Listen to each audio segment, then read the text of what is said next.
Do flasim më gjërësisht sa i përket të kësaj situate të rënduar në lindjen e mesme, por që ka impakt e në krejt arenën ndërkombëtare. Kam të ftuar zonjën Eugina Gjoni në studio, eksperte për marrëdhënie ndërkombëtare. Është kënaqësi që ju kam në studio. Kënaqësia ime, faleminderit. Zonja Gjoni, në këtë përballje ku Izraeli sulmoi Iranin, më pas Irani sulmoi Izraelin, duket se perëndimi mbajti anën e Izraelit që sulmoi Iranin dhe tha unë po e sulmoj për arsye të mos bëj bombën bërthamore, ndryshoi dhe regjimin e ajatollave atje. Pyetja është nëse edhe vetë perëndimi mbështet një ndërhyrje e cila do të çojë në rrëzimin e regjimit të ajatollave në Iran.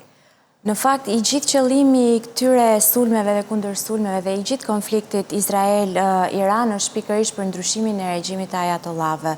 Duhet thënë që ky regjim prej disa dekadave tashmë është ajo koka apo ideatori të gjithë proksive në rajon, i cili është një nga faktorët më të mëdhenj të destabilitetit.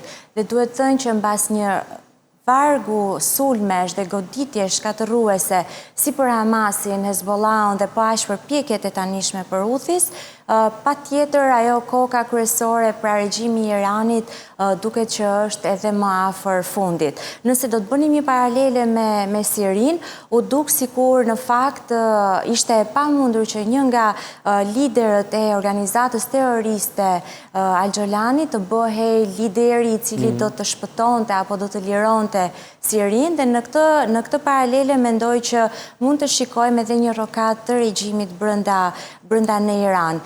Është një diskutim shumë i madh ajo që po ndodh tani në Iran, nëse këto sulme nga ana e Izraelit do ta çimentojnë më tepër, do ta forcojnë më tepër regjimin e Khameneit, apo do të rrisin më tepër frustrimin apo mërzinë. Ju e njihni rajonin, e njihni diplomacinë, çfarë do të bëjnë sipas jush? Mendoj që është fundi i regjimit. Patjetër nuk është e mundur dhe është kuptuar në gjithë këto dekada që nuk është më e mundur që SBA-ja të jetë ajo fuqia ndërkombëtare e cila do të luajë Zotin dhe do të shkojë atje do t'i çlirojë.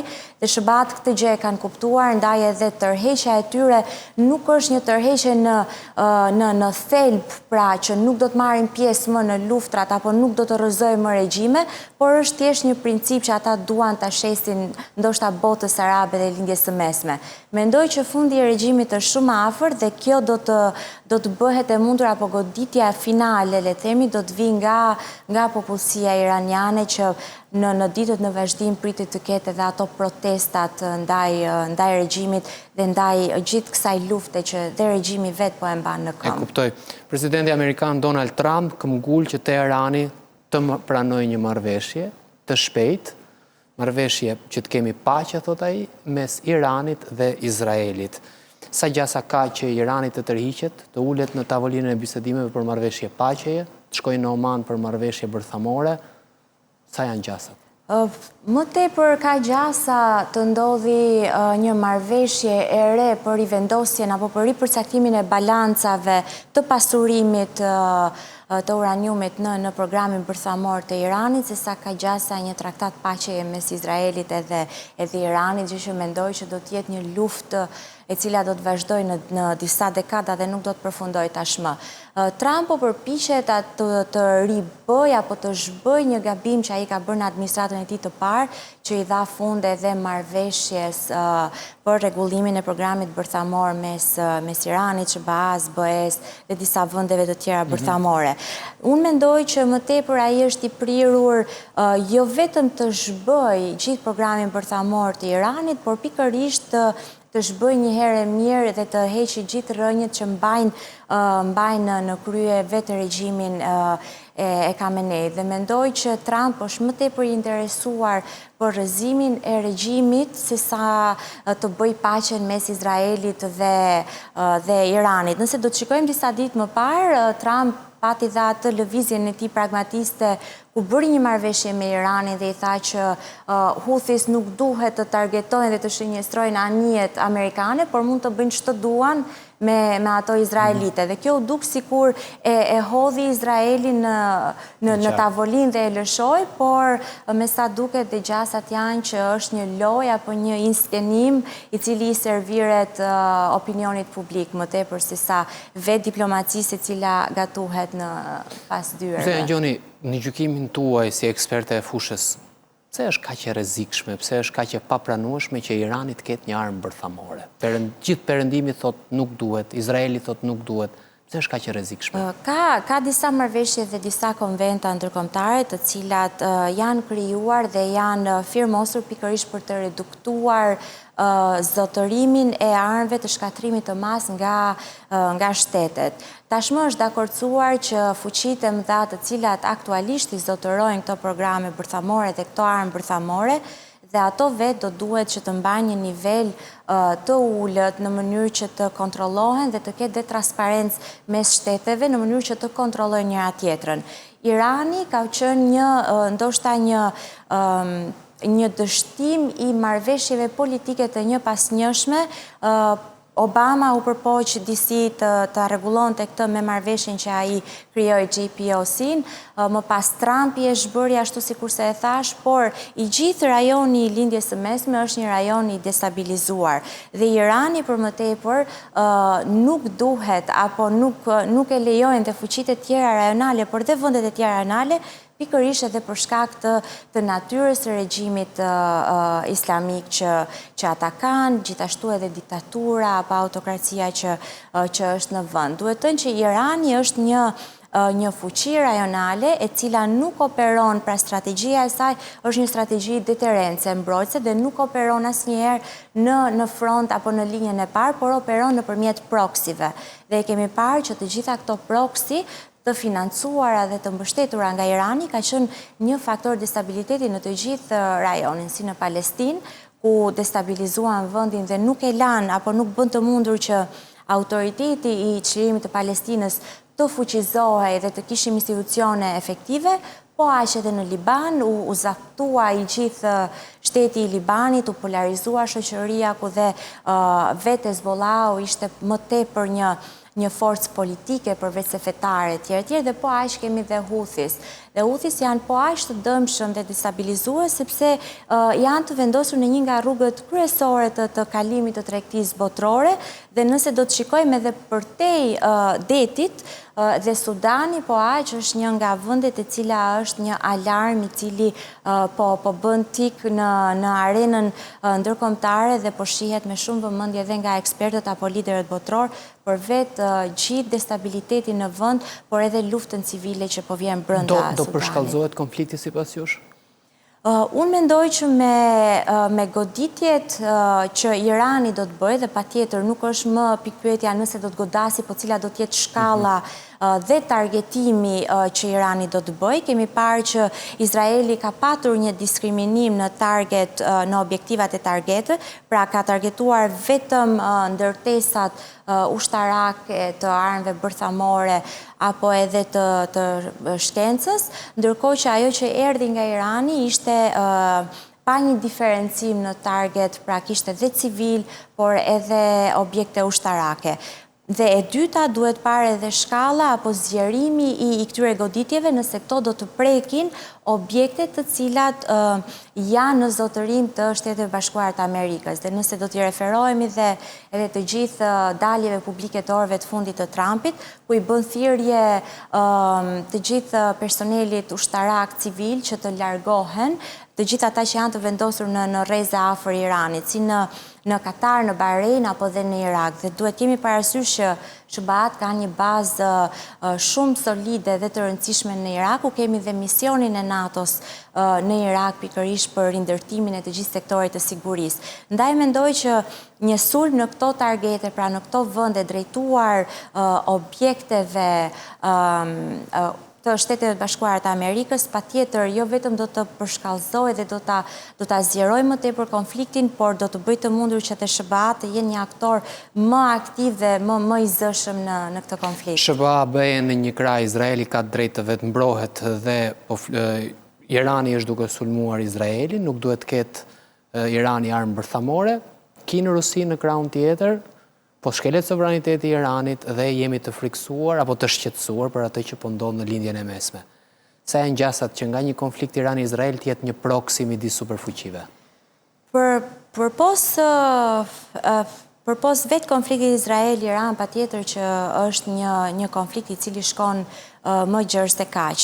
Nëse do të shikojmë të gjithë deklaratat e fundit të liderëve botror, flitet për një goditje të këtyre bazave nëntoksore brenda në Iran, por ajo që është më tepër alarmante dhe që nuk është shumë e zëshme dhe në mediat apo në outletet mediatike botërore është pikërisht fakti që Irani me sa duket ka gjasa që të ketë njësi bërthamore dhe në Koren e Veriut.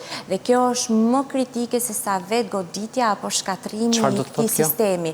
Kjo do të thotë që kemi aktor të tjerë të cilët i shtojnë këtij konflikti dhe ky konflikt ka gjasa që të bëhet më tepër se sa një konflikt rajonal. Pra të kalojë në një konflikt tashmë mund të themi që një konflikt botror është shumë pak tashmë sepse ne jemi duke e parë dhe duke e jetuar, por vetë përfshirja e Koreas së Veriut po aq sa përfshirja e saj edhe në luftën Ukrainë-Rusi u pa që nuk ishte një faktor në ekuacion që do të ishte i pëlqyeshëm nga SBA. Pasi në rast se do të kishim një goditje në Koren e Veriut, ka gjasa që konflikti kishte për masa edhe më të mëdha, por edhe më fatale.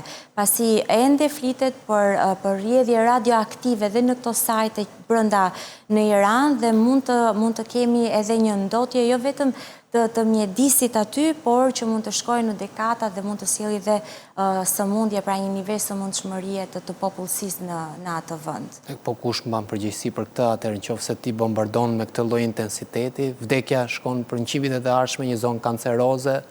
Pikërisht, dhe ne kemi parë këto shembuj shumë i kemi jetuar këto shembuj shumë fatal.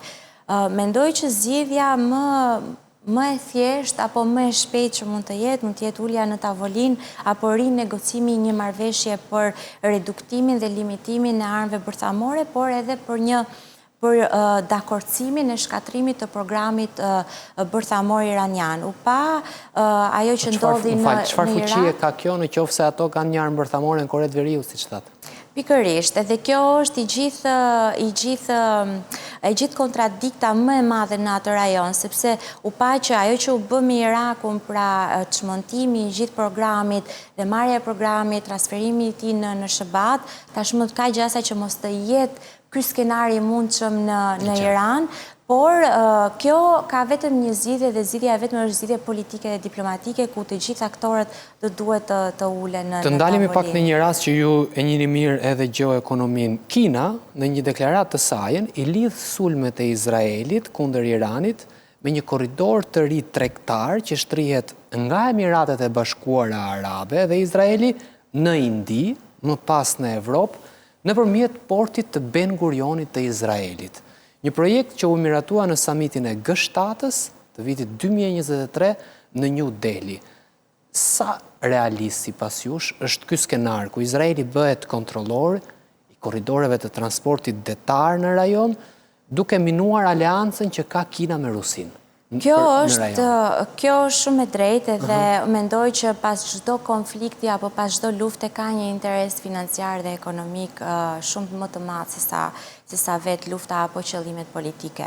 Nëse do t'i rikthehemi historisë, mes Izraelit dhe Iranit ka patur edhe një marrëveshje ekonomike, pra ka patur edhe një pipeline ku transportohej edhe gazi i papërpunuar. Kjo marrëveshje nuk është më në fuqi, pra nuk e kemi më të mundur që Irani të transportojë dhe të shesi nëpërmjet kësaj rruge. Dhe ajo çka Trumpi, por duke filluar edhe me administratën e tij të parë, është përpjekur të bëjë, është pikërisht ulja e varësisë nga rrugët tregtare të vjetra tashmë të post luftës së dytë botërore. Dhe nëse do të shikojmë dhe gjitha lëvizjet që Kina po bën në Indi, por edhe pikërisht në rajonin që lidh Kinën, Indin dhe Pakistanin, duhet themi që kemi një aleancë mes Kinës dhe Pakistanit, dhe po aq kjo mbështetje e Pakistanit vjen edhe për Iranin. Pasi do të shikojmë që Rusia i ka sy tjetër kund tashmë dhe nuk mund ta mbështesi më luftën në Iran. Gjithashtu e pam edhe se si e la dhe e lëshoi Sirin. Në këtë sens, Kina është më tepër e shqetësuar pikërisht për të rimbajtur dhe njëherë të gjitha korridoret e lëvizshmërisë të tregtisë, po aq sa Trumpi do të ketë pavarësinë nga varësia që ai ka me Kinën. Dhe nëse do të shikojmë të gjithë përpjekjet e Kinës nuk ndalohen vetëm në rajonin e lindjes së mesme apo Indi, por vinë edhe në Ballkan. Duhet thënë që ajo tashmë po mundohet që të blindojë dhe të vendosi të markojë territoret e saj në të gjithë rajonin e Ballkanit, duke nisur nga Pireu, për shkuar në Hungari, në Serbi. Kur do të jemi sërish së bashku për të folur për këtë temë, për të ndalur pak tek një aspekt që ju e cekët që në kryeterës, regjimi në Iran. Një pjesë bën një pyetje, çdo të thot një vakum pushteti në Iran, sa janë gjasë dhe një lufte civile, janë disa skenar, por po ju sjell një skenar tjetër shumë interesant. Rrëzimi i regjimit iranian, shkruanin analistë ndryshëm të rajonit, mund t'i çelte rrugën krijimit të një shteti kurd, apo entiteteve të tjera të cilat janë në atë territor mund të krijojnë, le të themi, autonomi apo shtetet e veta. Sa të mundshëm janë këto skenar dhe sa i mundshëm është një rikonfigurimi i rajonit? Unë e shoh pak të pamundur krijimin e një shteti kurd. Duhet thënë që kurdët nuk janë, ose le të themi Irani nuk është i vetmi gurshau që e pengon të jetëzohet shteti apo një komb kurd. Duhet thënë që kurdët janë kudo, janë në Turqi, janë në Irak, po aq janë jo vetëm pranë në Iran. Dhe ndaj them që e shikoj pak të pamundur rënien e regjimit në Iran si një faktor i cili do të çojë në krijimin e shtetit kurd. Ajo që mendoj patjetër, ashtu sikur se e tha dhe ju me të drejtë, mund të vi dhe mund të rinis një luftë civile brenda në Iran, patjetër me rënien e regjimit të Ajatollahut, pasi ky vakumi i politik apo vakumi i pushtetit ende nuk e ka të qartë, pra nuk kemi një opozitë të fortë brenda në Iran, e cila të jetë solide dhe unifikuar. Kemi disa forca të cilat kanë interesa që përplasen. Zonja Gjoni, një pyetje në këtë mes. Çfarë është më e rrezikshme? Një shtet diktatorial me potencialin për të shkuar drejt një arme atomike, apo një anarki me grupe të ndryshme në territor ku secili mund të shkojë drejt një arme atomike? Unë mendoj që ajo e para është shumë e rrezikshme, por mendoj që tani që ne të dy po flasim, agjencitë e inteligjencës botërore, ato elitaret, mendoj që mund ta kenë zgjidhur këtë pikpyetje dhe ka skenar të mundshëm. Mendoj që ashtu sikur se Siris ju dha një zgjidhje, edhe pse ka disa incentiva për protesta apo për konflikte civile brenda në Siri, mendoj që tashmë janë vërë gati dhe është menduar se kush do të jetë forca, ndoshta alternativa e re brenda në Iran, po aq sa kemi dhe shembullin e Irakut, i cili deri diku ka një lloj stabiliteti në vazhdimsi, sidomos ai që vjen edhe nga vetë prania e misionit të NATO-s në Irak. Dhe mendoj që skenaret janë të ndryshëm, mund të jetë një lider si Al-Xolani, i cili është duke u përgatitur apo është duke pritur të marrë karrigen, por mund të jetë dhe një mision paqëruajtës apo një mision për reformimin apo për asistencën e forcave të sigurisë. Nga ana tjetër, unë do doja të ndalesha pak edhe në një nivel më makro, në një nivel rajonal. Mendoj që në këtë rajon nuk do të ketë asnjëherë vakum sigurie apo hegemoni, duke qenë se lufta për hegemoninë në rajonit nuk bëhet vetëm nga Izraeli dhe Irani, por kemi kundër Izraelit, do të thoja unë, kemi 3 vende që luftojnë për hegemoninë, që është Turqia, Irani dhe Arabia Saudite. Në këtë pikë për të mbyllur, atëherë, cili është pozicioni i Turqisë aktualisht me Iranin? Domethënë, janë miq, s'janë miq, janë armiq, nuk janë armiq, pra Turqia është në NATO, Irani është vend musliman, po me fuqitë e vet etj. Dhe si ndikon në Ballkanin tonë? Këto të dyja pyetjet përfund, në fakt, unë do të thoja që Turqisë kjo luftë patjetër që i shkon për shtat dhe i bën mirë, pasi është një luftë që ajo nuk po e bën vetë, po e bën nëpërmjet Izraelit, po aq sa i shkon për shtat edhe Arabi Saudite, sepse janë 3 vendet të cilat luftojnë për leadershipin dhe për hegemoninë muslimane islamike në rajon. Megjithatë, duke qenë se ashtu sikur se ju e përmendët, duke qenë një vend antar i NATO-s, kemi parë që Erdogan është shumë i kujdesshëm në deklaratat e tij publike dhe përpiqet që të jetë deri diku në një linjë me Aleancën Transatlantike dhe mos të dali më vete. Megjithatë, në këto deklaratat apo në rjeshtimin që është bërë pro-Iranit me Pakistanin, dhe dim që vetë Pakistani është mbështetur edhe nga Turqia në luftën e tij apo në konfliktin e tij për Kashmirin, mendoj që Turqia mund të jetë pak më afër popullit musliman se sa Izraelit, pasi ka qenë vazhdimisht edhe kundër asaj që Izraeli po bën në Palestinë. Ka ndikim tek ne?